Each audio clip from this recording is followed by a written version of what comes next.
So good morning, and today I'm discussing about the DNA replications. In the last class, discussing about what is the DNA nucleotides and the DNA and RNA. What is the basic constraints? Here we are discussing about DNA replications. So and then in previous class we are discussing the DNA is the macromolecules that carry the genetic informations from one generation to another generation, or it is also responsible for the preserves the millions of identity or characteristic features that is transferred from one generation to another generations over year by year or 100 years. That genetic information makes a memory and very useful for the future and future research or any basic idea from previous generations. And what is the basic characteristic features of the DNA. So the process are involved in the duplications and transfer and the use of genetic informations. The simple meaning of the DNA replication is the process by the replicon or identical copy of the DNA is made when the cell is divided. So during cell divisions, the similar copy of the DNA formations. Replications means simply that the DNA का जो simple copy होता है वो similar copy बनाता है, that is the replication. One is the another term similar, just like the transcriptions, the process by which the genetic messages contained in the DNA are read and the copy. Okay, and another is the translations, the process by which the genetic messages carried by RNA are recorded and used to building proteins. So the simple meaning that replication, transcription and translation, the replications means the formations of the DNA to DNA, transcriptions means that is the DNA to RNA, and translations from RNA to proteins. Here central dogma of the life. यहाँ पे आप देखेंगे कि DNA से DNA बनना, that process is called the DNA, and the transcriptions from DNA to RNA, and from RNA to DNA that is the reverse transcriptions, and the RNA to protein, that is the translation. So overall these types of constraints, that regulations of the DNA to DNA, DNA to RNA, RNA to protein, overall it is called the central dogma of the life. तो DNA रेप्लिकेशंस में क्या होता है कि DNA रेप्लिकेशंस में तो genetic material होता है ड्यूरिंग सेल डिवीजन. जब सेल डिवीजन होता है एक सेल से टू सेल्स से थाउजेंड्स ऑफ द सेल्स का जब फॉर्मेशन होता है, दैट टाइम्स जो डाउटर सेल्स होता है वो सिमिलर आइडेंटिकल कैरेक्टरिस्टिक्स फीचर जो होता है वो जेनेटिक्स जो इन्फॉर्मेशन होता है वो ट्रांसफर करता है और लेता है फ्रॉम पेरेंट से by a same copy of the genetic information by DNA.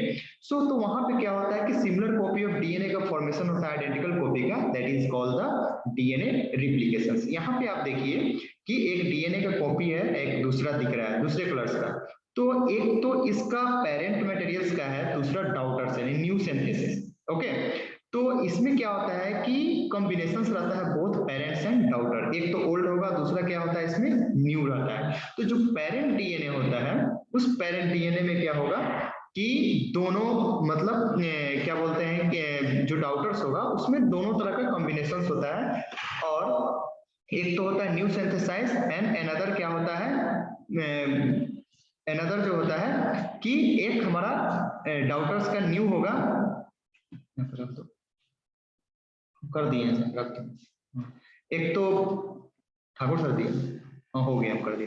तो एक तो हमारा न्यू होगा और दूसरा क्या रहता है हमारा ओल्ड रहता है. तो इस तरह के नेचर को हम लोग बोलते हैं semi conservative nature. Semi conservative देख लीजिए, ये मान लीजिए कि ये डीएनए है, 2 स्ट्रैंड्स है, हम सिंपली ये देख रहे हैं. तो एक स्ट्रैंड देखिए न्यू होगा और दूसरा क्या है ओल्ड, यानी पेरेंट से आता है एक न्यू डाउटर्स का.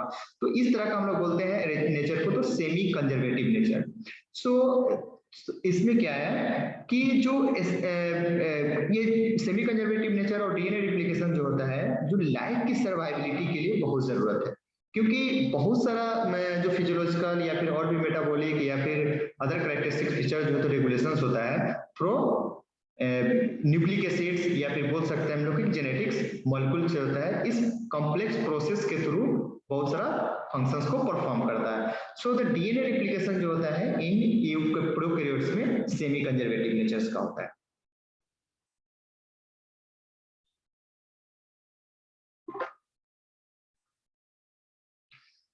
So the parent two strand DNA जो होता है वो कंप्लीमेंट्री होता है किसके, बोथ द ईच अदर के। तो जब दो स्ट्रैंड जो होता है, जो स्ट्रैंड्स होता है, तो रिप्लिकेशन जो होता है साइमल्टेनियसली प्रोड्यूस करता है और इसमें टू डॉटर सेल्स बनाता है। टू डॉटर सेल्स बनेगा तो एक में हाफ पेरेंट्स का जाएगा, दूसरे में भी हाफ पेरेंट्स का जाएगा और दोनों में न्यू सिंथेसिस कराएगा एक एक। तो इस तरह को बोलते हैं सेमी कंजर्वेटिव नेचर्स। और first of all Meselson and Stahl ने 1958 में बताया था कि डीएनए का रिप्लिकेशन जो होता है वो सेमी कंजर्वेटिव नेचर्स का होता है। तो इसका 4 स्टेप्स में होता है। एक तो इनिशिएशंस होता है, दूसरा क्या होता है कि इसका रिप्लिकेशंस होगा। और इनिशिएशंस में क्या होता है कि इसका ओरिजिन एक साइट्स होता है। ओरिजिन साइट कहने का मतलब कि जहां से उसका रिप्लिकेशन स्टार्ट होता है।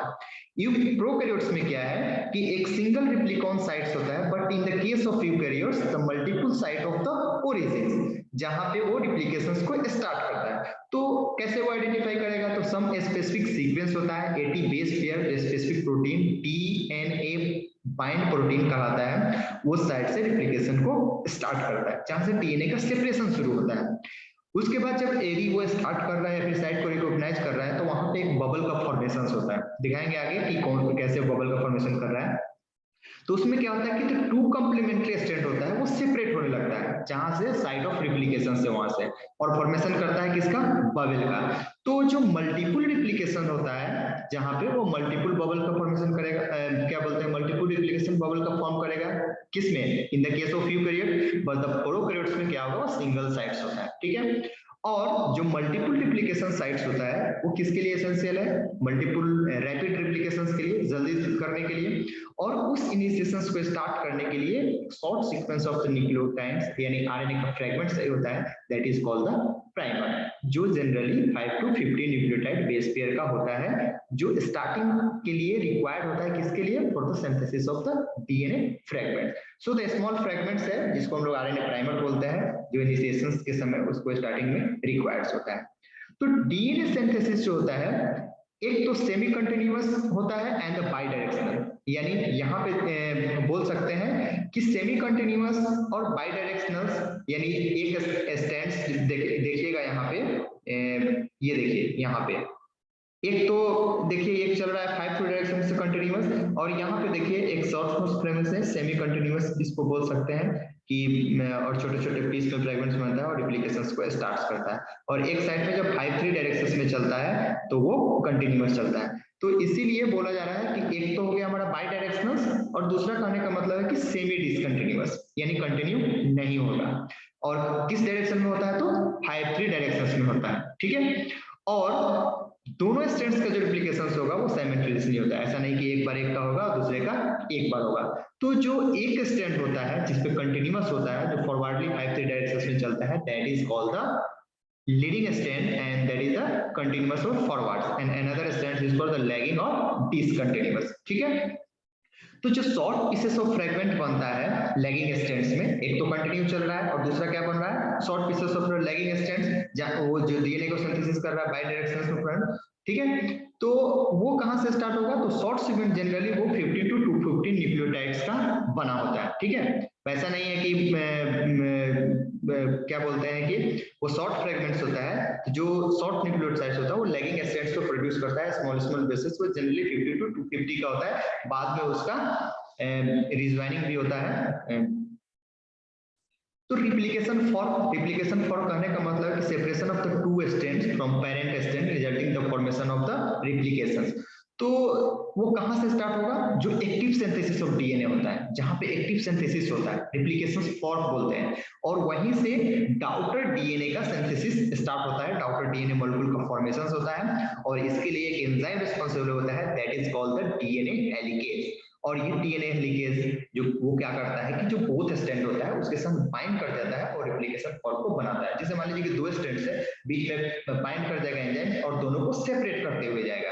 और यह एंजाइम जो होता है वो एटीपी एनर्जी डिपेंडेंट होता है, क्योंकि इस एंजाइम को वर्क करने के लिए एटीपी एनर्जी का रिक्वायरमेंट होता है, ठीक है। तो दोनों स्ट्रैंड को सेपरेट करने के लिए जो एंजाइम चाहिए that is the DNA helicase, ठीक है। और साथ ही साथ एक single stranded DNA binding protein होता है, जो डीएनए हेलिकेज का जो प्रोटीन है, जो डिस्टेबलाइजिंग प्रोटीन्स होता है, ठीक है, जो जस्ट लाइक इसका एंजाइमिक एक्टिविटी नहीं है, वो हेलिकेज, यानी कहने का मतलब है जो 2 स्ट्रैंड्स है उसको सेपरेशन करने में हेल्प करते हैं। जैसे मान लीजिए कि दोनों स्ट्रैंड्स है अगर सेपरेट होते जा रहा है और दोनों एक साथ फिर से अटैच हो जाए तो डीएनए रेप्लिकेशन पॉसिबल नहीं है। तो उस स्टेबलाइजिंग करता है कि दोनों स्ट्रैंड को सेपरेट करने में हेल्प करता है एसएसबी प्रोटीन्स, ठीक है। तो डीएनए सिंथेसिस जो होता है कैटलाइज जो करता है वो जनरली जो होता है डीएनए पॉलीमरेज थर्ड के पर्यास का होता है और जनरली किस तरह से होगा 5' रिएक्शंस में। और इसके लिए डीऑक्सीरिबोन्यूक्लियोसाइड ट्राइफॉस्फेट जो कहने का मतलब है कि जो न्यूक्लियोसाइड्स का जो डीएटीपी या डीजीटीपी डीसीटीपी और डीटीटी का एसेंशियल रिक्वायरमेंट है, इसके प्रेजेंस में डीएनए पॉलीमरेज उसको पॉलीमराइज करेगा in the presence of enzyme DNA helicase और उस दोनों स्ट्रैंड को सेपरेट करता है जिसका नाम है एसएसपी प्रोटीन्स, ठीक है। अब क्या है कि एक तो हमारा देखिए यहाँ पे एक तो हमारा कंटिन्यूअस डायरेक्शन में जा रहा है that is the leading strand, another हमारा क्या है शॉर्ट पीसेस में जा रहा है this is the lagging strand. तो ये शॉर्ट पीसेस है that pieces is called the Okazaki pieces, okay. और ये ओकाजाकी पीसेस जो होता है बाद में जाकर ये फ्रेगमेंट्स का ज्वाइनिंग करके कंटिन्यूअस स्ट्रैंड्स डीएनए का फॉर्मेशन करता है, ठीक है। और इसके लिए डीएनए पॉलीमरेज डीएनए लाइगेज जो होता है इसके लिए रिस्पॉन्सिबल होता है for the formation of continuous DNA strand, ये ओकाजाकी फ्रेगमेंट्स के लिए। उसके बाद क्या है देखिए यहाँ पे ये दिखा रहा है ये नेटिव डीएनए है, डीएनए बाइंडिंग प्रोटीन है जो इनिशिएशन के समय आइडेंटिफाई करता है। और यहाँ पे देख लीजिए अगर मान लीजिए एक ओरिजिन साइड है तो एक तरफ तो कंटिन्यूअस चलेगा, जैसे मान लीजिए कि ये 5'3" डायरेक्शन है तो इसके लिए ये इस साइड 5'3" ये तो कंटिन्यूअस जाएगा, बट इस साइड्स में क्या होगा ये देखिए यहाँ पे 5'3" 5'3" 5'3" जैसे मान लीजिए देखिए 5'3" इस साइड से 5'3" इस साइड से, और यहाँ पे क्या होगा ये इधर इसका क्या होगा 5 हो गया और इसका 3 हो गया, तो इसका रिप्लिकेशन ऐसे होगा। तो शॉर्ट पीसेस जितना जितना फ्रेगमेंट्स का ओरिजिन होगा उतना उतना शॉर्ट पीसेस का सिंथेसिस करता है। देख लीजिए यहाँ पे क्लियरली दिख रहा है ये शॉर्ट पीसेस है आरएनए प्राइमर, ये leading strands newly synthesised DNA ये हो रहा है, और ये देख लीजिए डीएनए पॉलीमरेज थर्ड जो पॉलीमराइज करता है न्यूक्लियोटाइड्स को, और एसएसपी प्रोटीन ये बाइंड किए हुए रहता है जो सेपरेट करता है, और ये डीएनए पॉलीमरेज है दो फ्रेगमेंटेशन को क्या करता है सेपरेट करके हुए जाता है। उसके बाद क्या है कि जो 5' डायरेक्शंस में होता है डीएनए पॉलीमरेज थर्ड इसके पास प्रूफ रीडिंग कैपेसिटी होता है। प्रूफ रीडिंग करने का मतलब है कि जैसे जब रिप्लिकेशंस होता है तो उस समय सम्स होता है क्या बोलते हैं कि कुछ जो नेसेसरी नहीं है या फिर जो अच्छे बेसिस है वो नहीं आया है, तो उस समय क्या होता है कि कुछ न्यूक्लियोटाइड्स आकर ऐड हो जाता है, तो बाद में वो क्या करता है कि उस न्यूक्लियोटाइड बेसिस को हटाता है, तो वो प्रूफ करता है। मतलब कहने का मतलब है कि जो नीडेड नहीं है या फिर जो मिसमैच पेयर्स है उसको रिमूव करता है by the help of DNA polymerase, ठीक है। तो डीएनए पॉलीमरेज का काम क्या है कि वो रीड करता है किसको, जो मिस्टेक हो गया है, जो रॉन्गली आ गया है, जो रॉन्गली जो बेसिस आ गया है उसको वो क्या करता है कि वो रिप्लेस करता है, जो अच्छे बेसिस है जो मिसमैचिंग नहीं है जो उसके लिए अप्रोप्रिएट है उसको आकर क्या करता है कि वो ऐड करता है। लेकिन जब इनिशिएटिंग स्टेट में जो डीएनए का रिप्लिकेशन होता है तो आरएनए प्राइमर जो होता है वो पॉलीमरेज 1 उसको क्या करता है कट करके बाद में हटाता है, क्योंकि वो तो आरएनए है, चाहिए क्या डीएनए। तो बाद में जो भी होगा जाके सेगमेंट्स का जो इनिशियल स्टेट का आरएनए जो प्राइमर है या फिर जो अनदर बेस पे जो कंटिन्यूअस चल रहा है उसका जो आरएनए प्राइमर्स है उसको क्या करता है कि कट करके हटाता है with the help of DNA polymerase 1, okay. और जो ओरिजिन ऑफ रिप्लिकेशंस फॉक्स है वो जनरली 5 to 3 डायरेक्शंस में कैटलाइज करता रहता है, ठीक है। जो फ्रेगमेंट्स है जो कैटलाइज होता है वो दोनों ज्वाइनिंग करता है with the help of the enzyme DNA ligase that the formations of phosphodiester linkage between the DNA synthesis of DNA polymerase third. तो जो फ्रेगमेंट्स है या फिर जो प्राइमर कट करता है उसको रिपेयरिंग करना है तो उसका एंजाइम्स कौन सा हेल्प करता है तो डीएनए लाइगेज।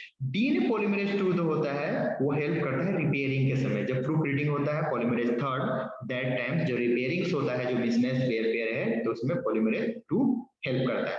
तो यहाँ पे 4-5 एंजाइम्स हैं, जैसे हेलिकेज का क्या काम है, एसएसबी प्रोटीन का क्या काम है, अदरवाइज आप बोल सकते हैं कि डीएनए पॉलीमरेज थर्ड क्या करता है, डीएनए पॉलीमरेज 2 क्या करता है, पॉलीमरेज 1 क्या करता है। तो इसको आपको ध्यान में रखना है कि कौन सा एंजाइम्स किसके लिए रिस्पॉन्सिबल है और या फिर कौन सा क्या ओकाजाकी सेगमेंट्स क्या है, ठीक है, लीडिंग स्ट्रैंड्स क्या है, लैगिंग स्ट्रैंड्स क्या है, तो इन सब बातों का ध्यान रखना है, ये इसमें इंपॉर्टेंस है। उसके बाद है तो जो डबल डीएनए हेलिक्स होता है, जैसे कि सुपर क्वेलिंग्स की बात करेंगे तो वहां पे क्या होता है कि जैसे मान लीजिए कट कर दिया तो रस्सी के जैसा है, तो अगर उसको छोड़ दिया जाएगा तो क्या हो जाएगा, फिर से वो क्वेलिंग शुरू कर देगा। तो जो डीएनए टोपोआइसोमरेज है वो कट करता है सिंगल स्ट्रैंड डीएनए को, और डीएनए टाइप 2 डीएनए पॉलीमरेज है जिसको गैरेज बोल रहे हैं, वो डबल स्ट्रैंड को कट करता है और रिसील देम करता है, जो जो सुपर क्वेलिंग का जो प्रॉब्लम है उसको ये कम करता है। तो जनरली आप टाइप 1 टाइप 2 नहीं याद रखें तो टोपोआइसोमरेज जरूर याद रखेंगे, जो हेल्प करता है सुपर क्वेलिंग्स को, ओवर प्रॉब्लम्स को कम करने के लिए कि वो क्वेलिंग नहीं कर सके। जो डीएनए रिप्लिकेशन है यूकैरियोट में, वो तो हमने अभी पढ़ा था प्रोकैरियोट्स में। तो रिप्लिकेशन जो यूकैरियोट की बात करेंगे ये जस्ट लाइक सिमिलर सी है, ज्यादा डिफरेंस नहीं है, बट यहाँ पे क्या है कि जो ओरिजिन ऑफ रिप्लिकेशन होता है वो मल्टीपल साइट्स होता है।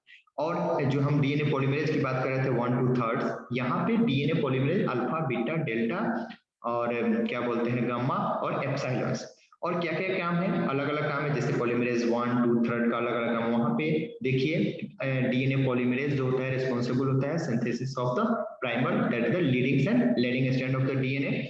डीएनए पॉलीमरेज बीटा जो होता है वो रिपेयरिंग में हेल्प करता है, और गामा जो होता है वो पार्टिसिपेट करता है कि सम डीएनए इन द माइटोकॉन्ड्रिया, जहां पे माइटोकॉन्ड्रिया डीएनए रिप्लिकेशंस में हेल्प करता है।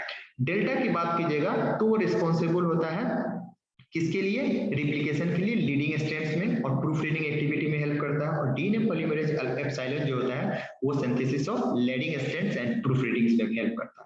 तो कभी कभी कंफ्यूजन नहीं होना है, कभी कभी क्वेश्चन आ जाता है in the case of prokaryote, in the case of eukaryotes, तो ध्यान रखिएगा डीएनए पॉलीमरेज 1 2 3 हेल्प करता है प्रोकैरियोट्स में, in the case of eukaryote DNA polymerase alpha beta gamma delta and epsilon, और किसका क्या काम है वो ध्यान रखना है।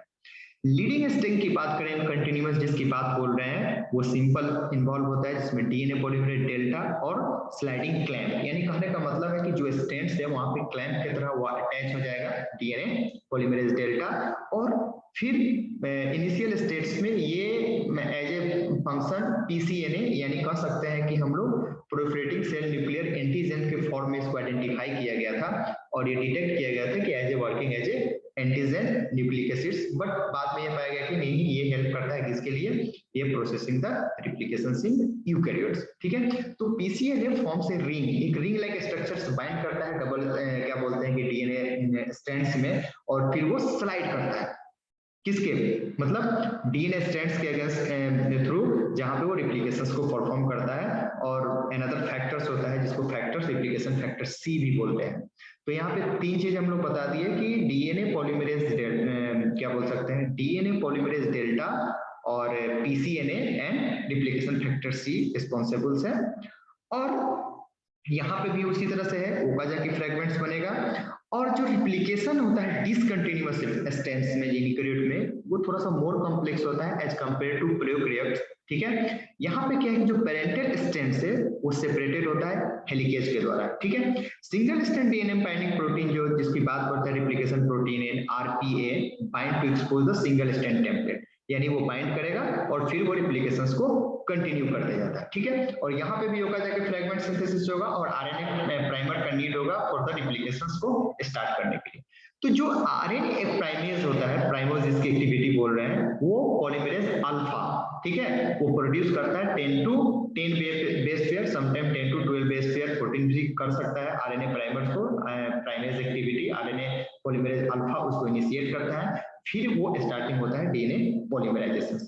तो यहाँ पे आप एक चार्ट बना के याद कर रहे थे कि कौन सा फैक्टर्स या फिर कौन सा एंजाइम किसके लिए रिस्पॉन्सिबल है, तो आपको सिस्टमेटिकली ये याद रहेगा। ठीक है, एक हम जब हम बात करते हैं नेक्स्ट स्टेप में, तो रिप्लिकेशन फैक्टर सी, आरसीएफ जिसको बोल सकते हैं, वो इलोंगेट करता है। जैसे मान लीजिए कि शुरू में वो प्राइमेज जो एंजाइम्स है प्राइमर को इनिशिएट किया, फिर उसके बाद क्या होता है कि उसमें एक फैक्टर रिस्पॉन्सिबल होता है जिसको इलोंगेट करता है, उस प्राइमर को इलोंगेट करेगा तभी तो वो डीएनए का फॉर्मेशन करेगा। और स्लाइडिंग क्लैंप होता है, वो इलोंगेट करके जैसे जैसे वो बढ़ेगा वैसे वैसे इलोंगेट होता रहेगा, और वो अराउंड 150 to 200 बेस पेयर ओकाजा के फ्रेगमेंट्स का फाइनल लेंथ फॉर्मेशन करता है। बाद में क्या होता है कि उस आरएनए प्राइमर्स को RNase S and flap endonuclease की हेल्प से कट करके, जैसे वहां पे हम लोग पॉलीमरेज की हेल्प से, डीएनए पॉलीमरेज की हेल्प से, लेकिन यहाँ पे आरएनए प्राइमर को रिमूव करता है with the help of RNase S and the flap endonuclease 1, और उसके बीच जो गैप होता है वो न्यू ओकाजाकी फ्रेगमेंट जिसको बोल रहे हैं उसको पॉलीमरेज डेल्टा के द्वारा क्या किया जाता है, निकिंग सेलिंग का काम किया जाता है और डीएनए लाइकेज के हेल्प से उसको सील कर दिया जाता है। तो ये जनरली है मतलब यूकैरियोट्स और प्रोकैरियोट्स में मेनली डिफरेंसेस, मोर ज्यादा डिफरेंस नहीं है। डीएनए पॉलीमरेज और रिप्लिकेशन साइट का ध्यान रखना है, बाकी सम फैक्टर्स है कि वहां पे क्या बोलते हैं कि कौन कौन सा फैक्टर रिस्पॉन्सिबल है और यहाँ पे कौन कौन सा है, नहीं होता है तो एक चार्ट बना के डिफरेंसेस का याद कर सकते हैं। ठीक है, ये ओवरऑल आपको ये पिक्चर दिखाया गया है कि ये है आरएनए प्राइमर्स और ये सम फैक्टर्स है, और यहाँ पे देख लीजिए एक स्लाइडिंग क्लाइंब की तरह यहाँ पे बाइंड कर लिया, और जैसे जैसे स्लाइड मूव करेगा वैसे वैसे ये डीएनए का रिप्लिकेशन होते जाएगा। तो ओवरऑल ये है डीएनए रिप्लिकेशंस। ओके,